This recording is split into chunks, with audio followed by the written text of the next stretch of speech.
Все, что есть в нашем мире, в нашей личной реальности, все дело рук нас самих. Так что берите себя и свою жизнь в охапку, слушайте себя, слышьте себя, начните работать над собой.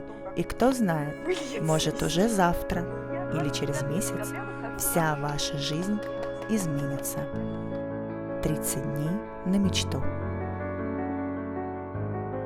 Юль, с каким запросом ты пришла на этот проект?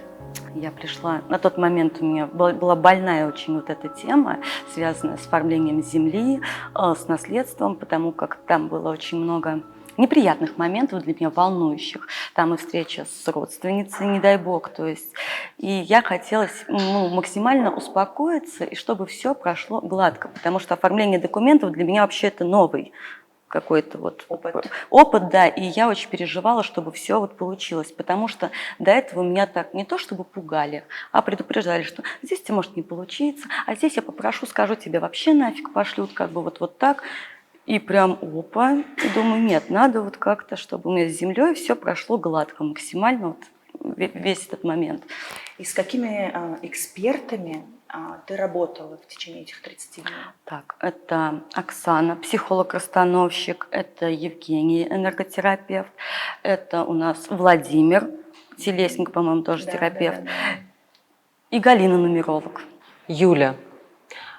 Юля пришла она с запросом, там, чтобы у нее получилось, как-то сложились так обстоятельства, чтобы повлиять, как-то так повлиять на обстоятельства, чтобы сложилось так, как ей хочется.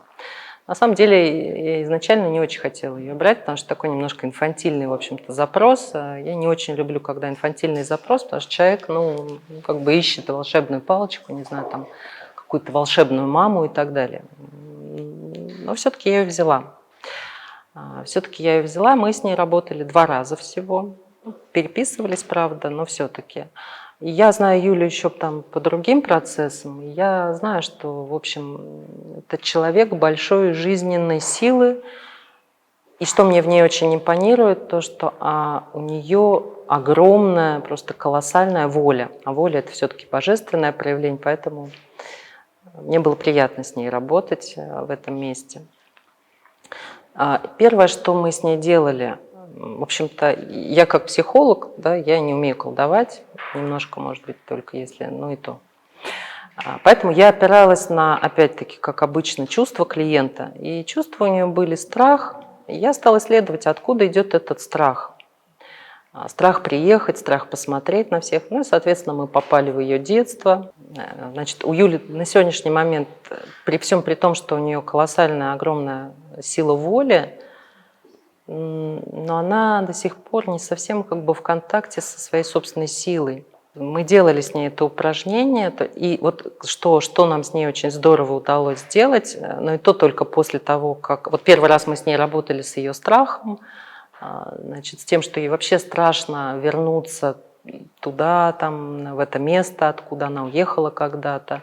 Да, у нее была еще такая ситуация, что ей сложно как будто бы что-то брать оттуда. То есть вот мне от вас ничего не надо, отказ. Вот с этими чувствами прекрасными мы со всеми работали. Но если мы говорим о страхе и понимаем, что у нас есть страх, соответственно, где наш внутренний защитник? А поскольку я знаю Юлю и знаю, что колоссальная воля, еще раз, да, то где? И я туда фокус направила, и действительно мы наткнулись на то, что вот гнев был подавлен. То есть она говорит, я писала, там рвала, говорила, но это все не работает, еще раз, да, говорю о том, что это не работает, пока это не прожило тело. Наше тело, еще раз повторюсь, оно всегда держит заряды сложных чувств, в том числе это гнев, вина, страх и так далее. И я ей давала домашнее задание, это практика осознанная истерика. Это замечательная практика, она выполняется там под такую музыку, в общем, достаточно такую жесткую, где мы просто вот разрешаем телу отпустить накопленный вот этот гнев, прожить эти накопленные обиды, страхи. И, насколько мне известно, она со мной делилась, Юля, что ей практика действительно очень зашла. Она ее выполняла, я в этом даже не сомневалась. В этом смысле с ней приятно было работать, потому что вот она действительно исполнительная. И благодаря тому, что она вот позволила именно своему телу начать проявляться и говорить, я считаю, что нам удалось тогда подойти к ее самой большой, наверное, в общем-то, травме. Это, конечно, вот эта травма потери родителей и травма отвержения. Ну, в общем-то, и вот на мачеху она свою там как-то злилась и так далее. И у нее был такой взгляд, такая позиция в отношении самой себя, что я жертва. Я жертва, и это такая непоколебимая позиция, но вот когда мы имеем внутри себя такие тени или такое представление о самих себе, что мы жертвы, и когда мы с этим соглашаемся, то мир нам, по сути, говорит, ну окей, ладно, раз ты так хочешь, давай. И людям зачастую очень сложно выйти из этого.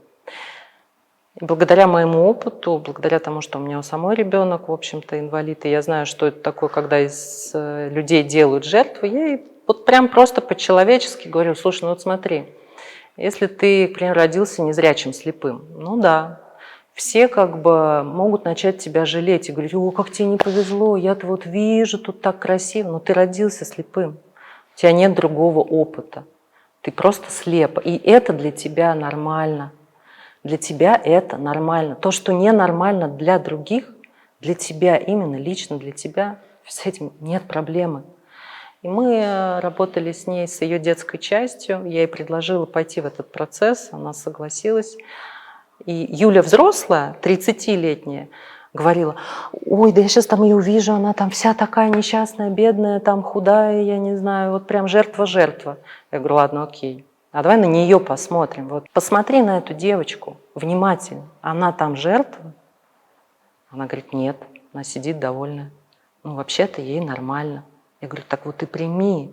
Это ты жертва. Тут взрослая, сидишь и строишь из себя жертву. Ну, может, я жестко, да, это делала, но, может быть, мне так шло, я так делала. Я была естественная в этом. И вот тут у нее случился такой прорыв, вот в этом месте. Она плакала долго, и действительно тогда у нее получилось прийти, начать идти. Я бы не сказала, что она пришла, потому что там есть много с чем работать, но хотя бы посмотреть на себя другими глазами. Потому что вот, когда мы имеем за своими плечами какой-то негативный, сложный, нельзя сказать негативный, но какой-то сложный опыт, нам же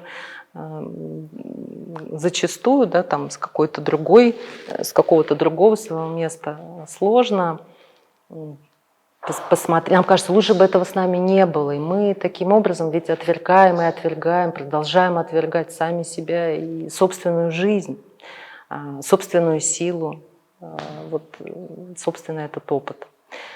Вот это такое хорошее упражнение, я считаю, у нас оно получилось.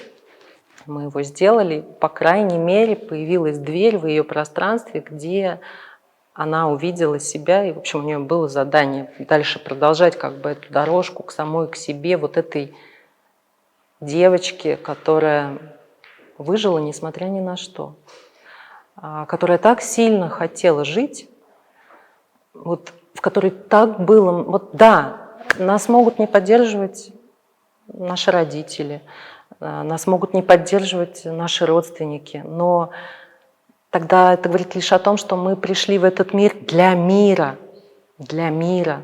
И этот мир, он нас поддерживает, он нас любит, он хочет, чтобы мы были. И вот это мой посыл к ней, да, будь. Юлия обратилась, скажем так, с запросом, с тем, что она хочет избавиться от некой недвижимости, и это ей нужно сделать. Сам вопрос по себе вроде бы корректный, но, как там говорят, некогурентный. Некогурентный чем? Тем, что при формировании запроса, да, то есть когда ей более уточняюще сделали, это то, чтобы она имела возможность быть собой и проявлять себя, свои стремления, видения, мнения в отношениях с любыми людьми, а не только когда ей нужно решать запросы свои какие-то определенные, потому что та модель поведения, которую выявили, это то, что она пользовалась тем, что создавала вокруг себя пространство, чтобы кто-нибудь решил за нее какую-то проблемку, Вот, потому что ей было самой себя проявлять очень стыдно. То есть вот эта вот тотальная бесценка, ну, чревато тем, что проблемы не только, да, там с психикой вылазят, но и проблемы вообще по здоровью очень хорошо лупят. Вот. В итоге сформировали цель, да, то есть где она более уверенная, более значимо себя ощущает в пространстве других людей. Там были тоже проблемы, это взаимодействие с родом, это с детства ее там пристыдили очень нехорошо несколько раз, что повлияло на ту модель поведения, где человек, по сути, по жизни выбирал для себя формочки, где надо прятаться и гаситься от других людей. Желательно создать такие условия, чтобы там не вылазить из своей пещерки. Вот, поработали, ну, буквально там где-то 3-4 сеанса, наверное, для того, чтобы изменить его внутреннюю позицию и состояние. Поработали, я считаю, шикарно, потому что она стала видеть то, какое она себя ведет в жизни, как она это проявляет, и какие правила и представления ей в жизни, скажем так, диктуют, как себя надо вести и на самом деле ей мешают. Ой, с Юлей было очень легко, наверное, даже скажу так. Она пришла с таким легким бытовым запросом, но мне кажется, в самом запросе было уже что-то, что там намного глубже все. Но она была такая открытая с первой же встречи, да, улыбающаяся, позитивная, поэтому с ней было очень легко пойти именно куда-то вот в обход. То, что как бы, ну вот у тебя запрос, но ты же замужем, у нее превосходный муж, которому можно поручить вот такое вот дело, и он просто вот, это пустяк, да, который может так легко решиться. Да, и с Юлей было очень легко, она раскрывалась, говорила очень откровенно, сразу отвечала на вопросы, иногда даже, скажем так, для незнакомого человека, наверное, немножко каверзные, глубокие, но она шла в эту глубину спокойно, абсолютно, с улыбкой. И мы поняли, что у Юли было вот это чувство собственного достоинства, что она видела и свой путь. Но куда-то это делось. Где-то границы стерлись, и она сейчас позволяет людям заходить к ней в душу вот в каких-то грязных сапогах, и потом ей от этого плохо. И она начинает закрываться даже в какой-то момент. И здесь, конечно, самой большой наша проработка была именно с границами. С ее границами, с которыми мы именно вот с первого занятия начали выстраивать. То есть потихонечку, не сразу. Потому что это такой момент, когда ты сначала их понимаешь, что, как с тобой можно, как ты хочешь, как тебе нравится, как нет. Как ты можешь позволить другим людям с собой обращаться, а как для тебя недопустимо. И вот здесь это были такие для нее сложные вопросы, на которые ей пришлось посидеть, подумать, пописать. И опять же, да, то есть копнув в ее немножко прошлое, да, то есть там были моменты, где люди именно пытались ее вот продавливать. И у нее где-то с другой стороны вот эта вот мягкость появилась, либо она была слишком жесткая, то есть она прям отсекала. Поработав над этим, мы прям вот вышли, да, в такой вот новый какой-то резонанс, где тот человек, который ее очень сильно, как с ее слов, бесил, да, она стала намного спокойнее к ней относиться. Они даже спокойно стали разговаривать на какие-то темы. То есть там такая ситуация, что она не может вычеркнуть этого человека из своей жизни, и в таких, конечно, ситуациях нам приходится вместе существовать, и мы нашли те точки соприкосновения, где они могут все-таки найти общий язык. И как оказалось, Юля намного глубже сама, чем она думала. И здесь с помощью игры Лилы, на которую она пришла ко мне, на игру Лила, она смогла прочувствовать свой истинный запрос души, понять, про что она, куда она идет, чем она хочет заниматься и что для нее вот именно такое животрепещущее внутри.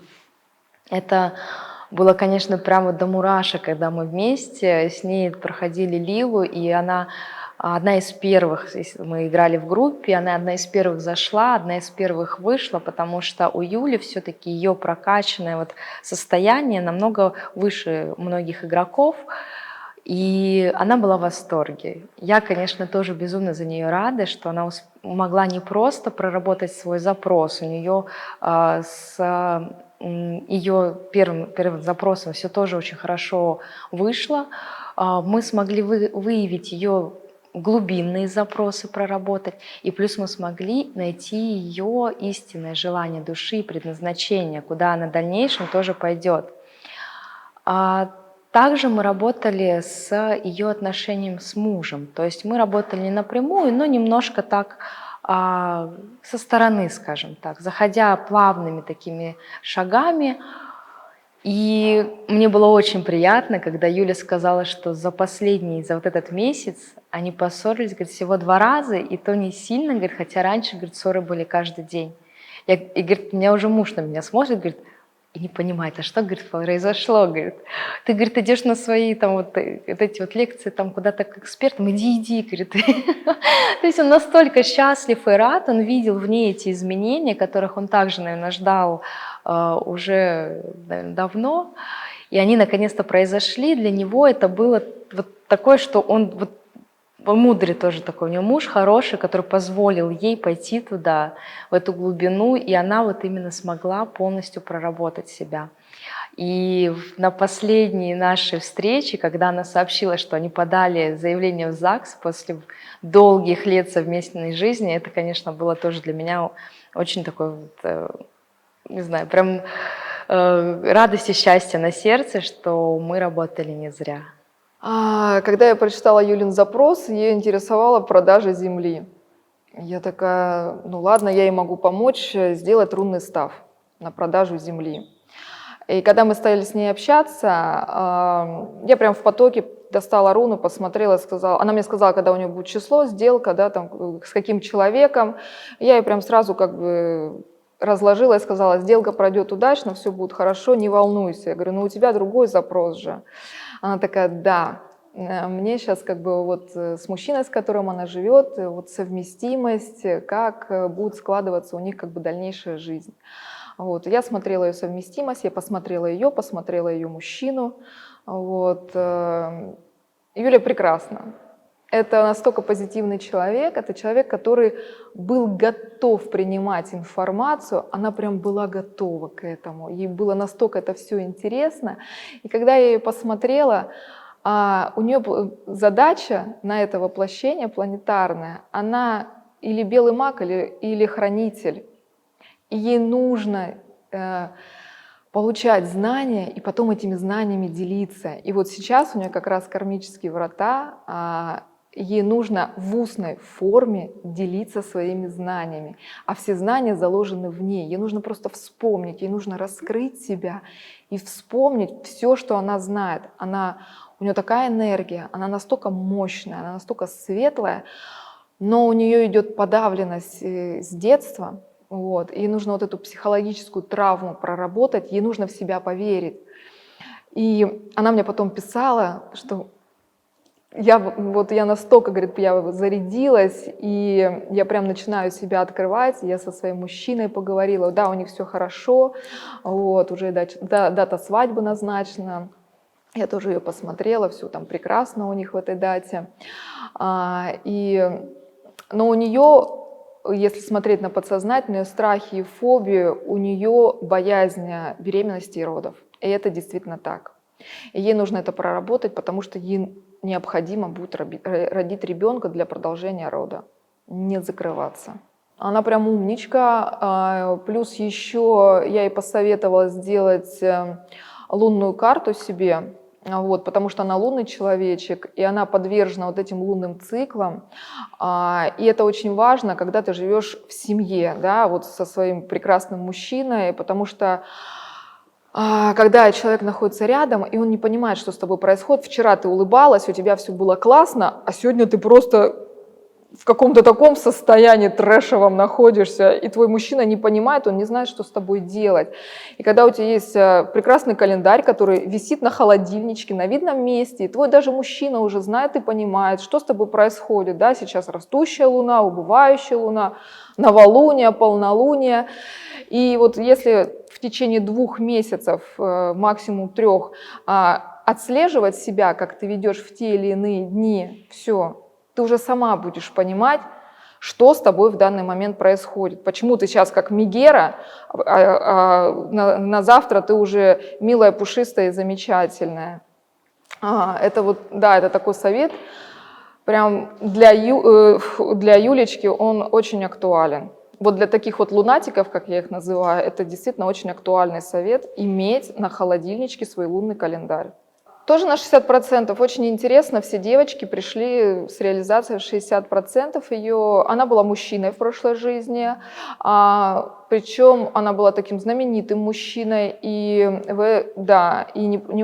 неправильно себя проявляла, у нее была звездная болезнь. И вот в этой жизни, когда она выйдет на уровень, когда она будет людям рассказывать, к ней будут идти люди, действительно к ней будут идти люди, вот эту вот свою звездность не проявлять. Я знаю, что 8 ноября должно было, собственно, либо исполниться, либо не исполниться твое желание, твой запрос. Как прошла встреча, сделка? Там даже не сделка, вот как раз именно, короче, все прошло идеально. По зеленой максимально вообще, вот я не представляла, что так может быть. Там даже вот запись к нотариусу, как бы, вот он по записи принимает, такой он еще мужчина со стержнем. Я ему звонила, когда у меня тряслись руки, потому что он так орал на меня в телефон. Что-то он орал, вроде ты клиент. Он очень нервный мужчина, он там на местности Царь и Бог, это поселок. То есть пошли все нафиг, вы все тупые, вы мне все надоели. Как бы он мне вот так уже говорил впрямую. Вот. И мы приехали. Во-первых, мы приехали раньше. Начну даже вот немножко раньше. У нас сломалась машина перед этим, как бы. Все. Волшебным образом знакомый сам предлагает машину. Ехать от Москвы 550 километров. По зеленой проехали, успели раньше, чем нужно, там на 3 или 4 часа раньше. Свои дела поделали, куда-то там зашли и решили все-таки зайти к нотариусу. Запись на 2, заходим в 12:30, тук-тук. У него свободное окно, он так на позитиве прям принимает. Он вообще так как-то мной проникся, он мне все рассказал, даже больше, чем нужно. Все пути там продажи этой земли, куда обратиться, то есть полную консультацию мне дал какую-то. И мы, сэкономив вот это время, то есть 10 часов вечера мы были дома.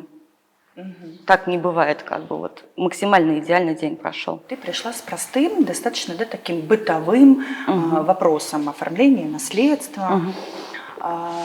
Но с экспертами ты копнула гораздо глубже, да, то есть вот практически все эксперты сказали, что когда услышали твой запрос, сначала как бы, то есть это обычная наша бытовая рутина, но каждый из них почему-то все-таки решил с тобой поработать, зная о том, что есть что покопать.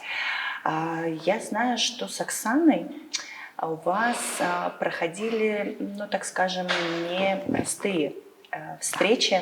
И вот даже когда ты сейчас рассказываешь, ты говоришь о том, что я не хотела туда ехать.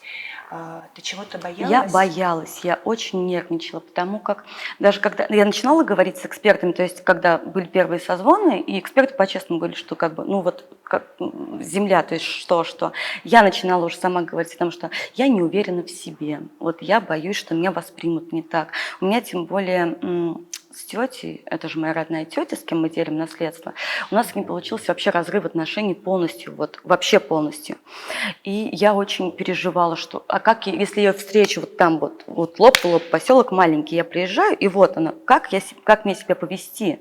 То есть не как обычно, там, вот я даже не, то есть мне нужна была уверенность, некая, вот, чтобы ты уверенно приехала, чтобы я себя правильно показала, как-то вот, чтобы я себя очень спокойно чувствовала, потому что с уверенностью очень большие проблемы. И вот Оксана, первая кто, и вот мы с ней прям под кожу мне залазили, и там очень много вообще... Вы копали детство? Мы копали детство, мы прокопали все детство мое, и... Что там в твоем детстве было такого страшного, что... Мое детство, оно в принципе все страшное. Почему? Как бы у меня непростые родители, у меня непростая семья, то есть у мамы была велотекущая шизофрения, она умерла, мне было 4 года, папа умер у меня на руках в 7 лет, все это время он беспробудно пил, То есть это такой притонский, такой некий, знаешь, вот этот вот. И там вот все было вот в травмирующих таких ситуациях. Вот под конец мы уже с Оксаной добрались до проблемы «я грызу ногти». И вот мы опять вернулись туда, нашли тот момент, когда я помню этот момент, когда я начала это делать. Это не маленький, я была не маленькая, мне было 7 лет. Зачем, почему, от чего я себя защищаю? Чего ты себя защищаешь? Я поняла, что вот этот вот момент происходит, когда мне страшно, когда что-то угрожает моей безопасности. То есть это мгновенно. Объясню, как это началось. Я когда жила с мачехой, она мне была не мачеха даже, знаешь, женщина, с которой жил отец, она мне была никто. Я почему-то с ней жила полгода. И она мне стригла ногти, в тот момент я их не грызла, под мясо. Прям под мясо. Мне прям было больно нажимать на подушечки. То есть. И в какой-то момент я придумала... Она специально это делала или просто так получалось? Прям максимально коротко она мне их стригла. Я не знаю, мне так получалось, наверное. То есть она сама... Блин, что за люди меня окружали? Она сама психически нестабильный человек. Вот. И в какой-то момент я придумала о том, что если я буду грызть ногти, то есть их нет, стричь мне будет нечего, мне не будет больно, потому что бывали моменты, когда аж под кровь ты просто... Вот пытка иголки под ногти, я представляю, как это выглядит, как бы вот так. Вот. И мы вот вернулись вот в этот момент с ней, и после созвона я не скажу, что я перестала это делать. Нет, я сейчас их не грызу, но вот именно в момент, когда вот оно происходит, я научилась себя ловить. Я себя ловлю и задумываюсь, ага, а что сейчас? А почему вот так? И, то есть рука, она сама опускается. То есть я более осознанно. Вот. После каждой сессии я начинала дышать. Внутри что-то расслаблялось. Расслаблялось так, то есть мы выдержим одну ситуацию, проработаем на физическом уровне, у меня расслабляется грудная клетка, я начинаю дышать. И если у меня в прошлом году, там, да, вот тонометр мерить, пульс 90-93, и мне все говорили, ты как заяц вообще, там, пульс вот так, то сейчас 71. То есть вытащив все вот это, даже вот на уровне тела, расслабляется грудная клетка, ты понимаешь, сколько там было вот этих зажатостей, очень много. Вы расстановку делали с Оксаной? Не делали? То есть она просто тебе какие-то рекомендации давала, и ты им следовала? Ну да, у нас как, мы с ней в процессе разговаривали, я говорила, Оксана меня слушает, а потом мне как задаст вопрос. Что за вопросы она задавала? Ну, вот мы говорим там вот о чем-то, и она прям, какой-нибудь момент ловит. Юль, а что было тогда? И вот эту ситуацию начинает, и меня прямо сжимает, и все, и слезы льются, и вот картинка перед глазами всплывает, ты начинаешь ее проговаривать. И вот даже моменты с детства, если взять, там, да, мы возвращались ко мне маленькая, это там пожалеть, там, не пожалеть. И она очень такую удивительную вещь сделала. Давай не будем никого жалеть. Нет, та девочка, то есть, она не знала, что ей нужно жалеть. Она без всего великолепно справлялась. И тыры-пыры. И давай ей скажем спасибо вообще, вот поблагодарим ее за то, что она тогда была такая сильная, что вот ты вот сейчас как бы вот просто поблагодарим. И это прям было открытие. Что ты сказала этой девочке? Я себе сказала спасибо. Спасибо за то, что ты такая молодец, за то, что ты сильная, за то, что ты справляешься вот в том, что у тебя вообще происходит вокруг. Ты не потеряла какой-то вот проблеск разума. Да, Оксана мне даже сказала, что, Юль, с тобой, наверное, Боженька говорил напрямую, потому что я не помню, кто сейчас... Вот он потом стал великим психотерапевтом. Он был в концлагере, вспоминай, и... когда все вот это вот там ужас происходил, а он себе в голове представлял, что вот он учит детей, как бы в другую реальность уходил. И я маленькая, то же самое, к этому пришла только сама. То есть я уходила в книги, и то есть у меня там вообще своя реальность, и мне вот все равно, что здесь происходит. То есть спасалась как могла.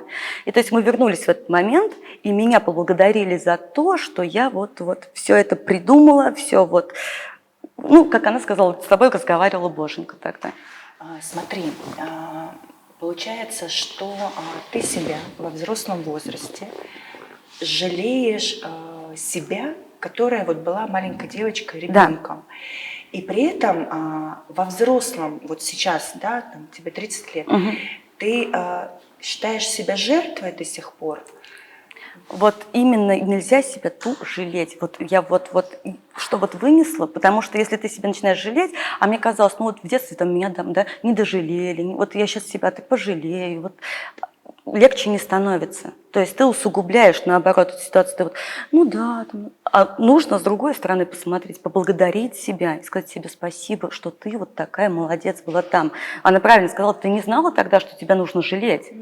Ты выходила из тех обстоятельств, которые вот они у тебя были. Что ты сейчас себя жалеешь? Владимир помог тебе что-то сделать с горлом. Да. Что это такое В было? любой момент стресса возникающий, у меня всегда спазм в горле, спазмировалось горло до такой степени, что мне было даже больно глотать. То есть это уже физически больно. Не то, что там спазм говорить не могу. Мне больно, и потом последующие 2-3 дня больно. То есть вот так, да. И мне это очень мешало. То есть я себя сразу начинала чувствовать неуверенно, нервничать, как бы вот так. Разговаривая с Владимиром, здесь тоже он очень сильно менялся. То есть он такой специфичный эксперт, как бы вот к нему нужно привыкнуть. Но он такой отрезвляет. Отрезвляет вообще моментально тебя, как бы, и мы с ним договорились, что да, говорим по-честному. И там такие вещи, он в жесткой форме их мне показывал, но оно, да, это факт. То есть это голый факт, без каких-то там вот окрасок.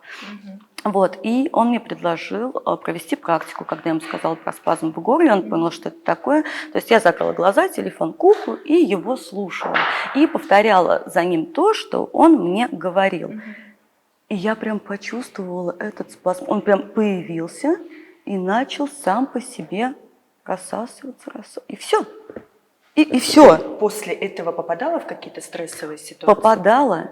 И то есть 2 раза у меня было так, что вот чуть-чуть я чувствовала это место, я его чувствовала, но оно прям проходило мгновенно, как только я вспоминала его практику.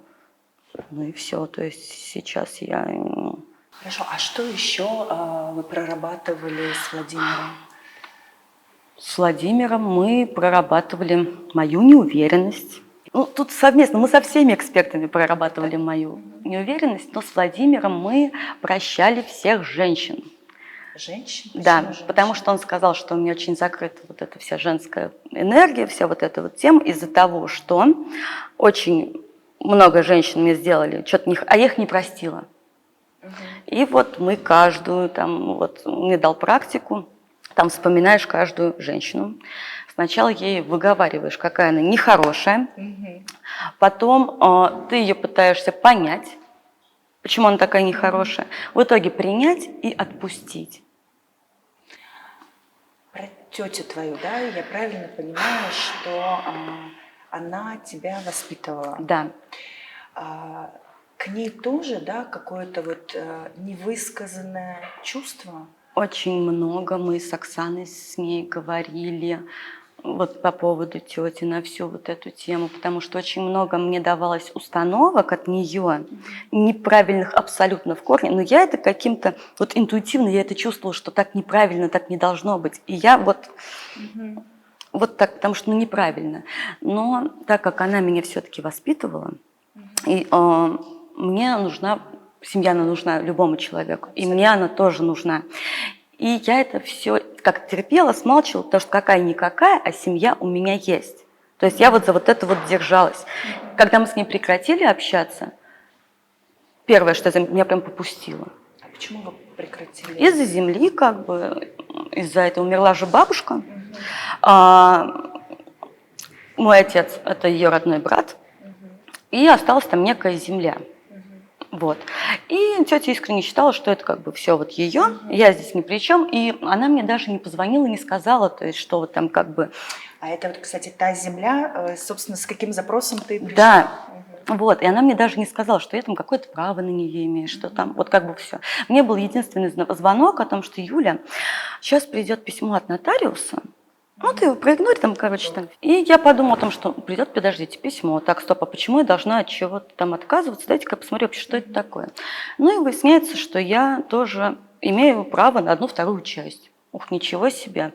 А перед этим же я делала и практики Нуморума и так далее. И я подумала о том, что если мне Вселенная дает, что-то я буду отказываться. Тем более я чужого ничего не забираю, как бы я вообще никуда ничего.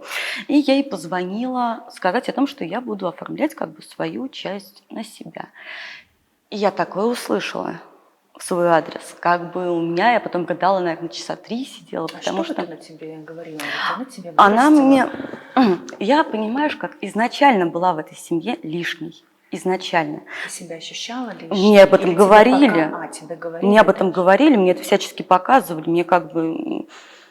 Я не влилась туда, то есть я была в этой семье, но я была таким особнячком, держалась там всегда, постоянно. То есть. И в момент, когда... Там еще началось даже с похорон, я приехала на похороны к бабушке, как бы там уже все началось нехорошо. До этого отношения были хорошие. Ну, в принципе, да, она меня так чуть покусывала, всегда это прям было токсично в мою сторону. Ну, я как бы вот держала оборону, как бы вот так. Ну, принимала вот как есть. И в момент она мне начинает звонить и просто говорить, когда я сказала о том, что я буду оформлять землю, как бы все на позитиве, все легко. И на меня здесь такое вылилось. Да ты никто. Да что ты к нам в семью вообще лезешь? Да кто ты такая? Твой отец умер, как бы, а ты-то тут при чем вообще? Кто ты здесь? Девочка, ты что? Как бы, что ты к нам лезешь? Все, отвали от нас, пожалуйста. Как бы. И вот эти слова меня зацепили так, то есть я впервые в жизни тогда на нее накричала и бросила трубку. То есть она, представляешь, мне все это говорит, а я сижу и параллельно думаю, а почему я должна это слушать вообще? Почему я сейчас сижу и это все слушаю? И как бы вот я бросила трубку, и то я была в сомнениях, потому что все-таки вот это чувство благодарности, и ты должна, когда тебе этим... Ты должна, ты да никому ничего не должна, ребят. Ну, была даже ситуация, знаешь, когда знакомая мне говорит, там общая такая женщина, да ты должна быть ей благодарна за то, что ты не росла в детском доме. Я говорю, ребят, так стоп. Я могу ей благодарна быть как человеку, вот, по ее личным качествам, что вот как-то вот так. Но вот за вот это нет. Я была ребенком, я не могла ничего решать. Я жила в предлагаемых обстоятельствах. Как бы Даже вот, не жила, а пыталась выжить. да, в получается, предлагаемых да? обстоятельствах. Я ей до сих пор говорю, это все не с первого раза, то есть она такой у меня получилась самый тяжелый человек, который вот и снова, и снова, и снова. Вот. Но вот сейчас мне внутри становится легче. Это, то есть это физический уровень. Все вот это тебя очень сильно внутри сжимает, и оно, видимо, уже у меня было пережато настолько, что вот оно начинает все расслабляться, расслабляться, расслабляться. Ты начинаешь дышать, ты становишься увереннее в себе. То есть я уже, к примеру, знаю, что я могу ей сказать, если мы встретимся, и вообще как отреагировать на что. Что ты искала сейчас, если с ней встретишься? Все-таки спасибо, потому что благодаря вот всему тому, что было там, я сейчас такая, какая я есть. Сначала-то, наверное, надо сказать, ах ты сволочь такая, нет? Вообще Нет не такого? хочу, вообще не хочу. Вот, понимаешь, вот меня прям настолько вот, что я вообще, я не хочу ни ругаться, ничего не Это выяснять. же опять обман себя, ты закрываешься. Наверняка ты, когда общалась с экспертами, они тебе говорили, то есть, чтобы перевернуть этот лист, нужно дать всему говну, я извиняюсь за выражение, выйти. А когда ты говоришь, я бы ей сказала спасибо, потому что я такая, какая есть, это, конечно, классно. Но сначала нужно высказаться. Вот высказать, вот что Знаешь, тебе? здесь больше жалости у меня все-таки к ней идет, потому что у нее сейчас тоже жизнь такая. Но я, наверное, вот выскажу все те моменты, Выскажи сейчас. когда я нуждалась в ее поддержке. И я ее не получила, а она была для меня как бы вот на тот момент единственно близким человеком, кому я могла бы выговориться. Я не получила этой поддержки вообще никакой, и я снова понимала, что я одна, я сама. То есть мне всегда говорилось о том, что там, ну, там какой-то вот переходный возраст, залетишь, не забывая о том, что у тебя нет ни бабушек, ни дедушек, тебе помогать некому, ты будешь воспитывать сама. Там как бы... езжай там к бабушке в деревню, которой там тоже все было не очень хорошо, мы с семьей отдохнем хоть. То есть ты когда все это слышишь, и тебе прям вот, почему же я лишняя-то у тебя? Почему вот ты не можешь мне вот какие-то... Страх иметь детей, это оттуда? И оттуда, и из родителей, то есть здесь все вместе. Здесь как бы не забывай, что ты одна, и как бы я еще очень сильно боюсь, как бы у меня уже есть такой опыт, что если со мной вдруг что-то случится, кому нужен будет мой ребенок? То есть я не хочу, там, чтобы ребенок шел куда-то в детский дом. У меня нет родственников с моей стороны, кто бы взял над ним опеку. Как бы вот так. Я очень этого боюсь, поэтому как-то мне прям вот... Ты с экспертами прорабатывала этот страх? Мы говорили с Оксаной на эту тему, ну, как бы мы пока оставили вот эту тему, мы больше говорили, с Оксаной, была очень классная практика у Оксаны, я выпускала гнев. То есть я настолько сильно в какой-то момент начинаю сдерживать эмоции, когда меня прям вот-вот-вот, а я не могу это сказать, я начинаю пережимать икры. То есть напрягать и до такой степени, что я потом 2-3 дня просто не встаю на ноги. Вот просто я не могу идти, все. И то есть Оксана дала очень хорошую практику, там ты ложишься, вспоминаешь вот все это, вот как внутренняя истерика, то есть ты все это выпускаешь. Я себя поймала на том, что я не пережимаю ноги. То есть у меня вот этот вот момент он отстал. Хорошо, я знаю, что Галина, нумеролог, тебя очень сильно воодушевила. Что Да. она такого тебе сказала? Ой, тут прям я окунулась в некую прям эзотерику с головой, как я люблю. Она меня очень сильно прям воодушевила, да, что я вообще впервые такое слышала, что Юля, эзотерика это твое, там тебе нужно туда идти, выбирай там любой путь, тебе там нужно вот в этом моменте развиваться. Рассказала про мое прошлое воплощение, мне прям было очень интересно.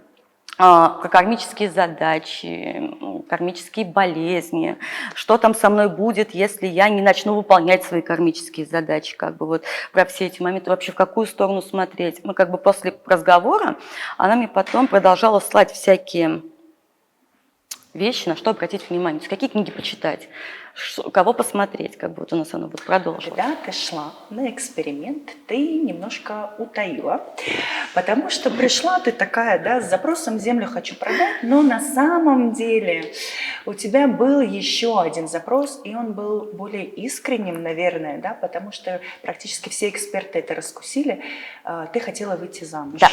И я 29 декабря выхожу замуж. Я тебя поздравляю. Хотя бы Как это произошло? препятствий этому как бы, вот вообще никаких, то есть я не ждала предложений. Все это уже было, но там в течение какого-то времени, да мы просто не могли доехать до ЗАГСа. То это забудем, то забудем, то там, знаешь, переругаемся по дороге. Какой нафиг ЗАГС там, то есть этот, вообще, то есть не собранный. И вот когда начинался эксперимент, я там втихаря вот думаю, так, ладно, вот так, ну вот чтоб замуж еще, чтобы доехать, наконец собрать все документы в хорошем расположении духа, приехать и все это сделать. И все получилось. Причем, да, еще организовать это все должно было быть не от меня вот этот вот момент, чтобы все было по-честному. И оно все так в елочку сложилось, то есть мой муж там, Юля, все там, сегодня едем там в город, давай-ка возьми вот это. Ничего себе, и мы доедем, то есть все, и вот мы написали заявление, да, и вот 29 декабря. Я тебя поздравляю, свадьба это всегда прекрасное событие, спасибо. Хочется сказать горько, но еще рано, практически месяц остался. Да.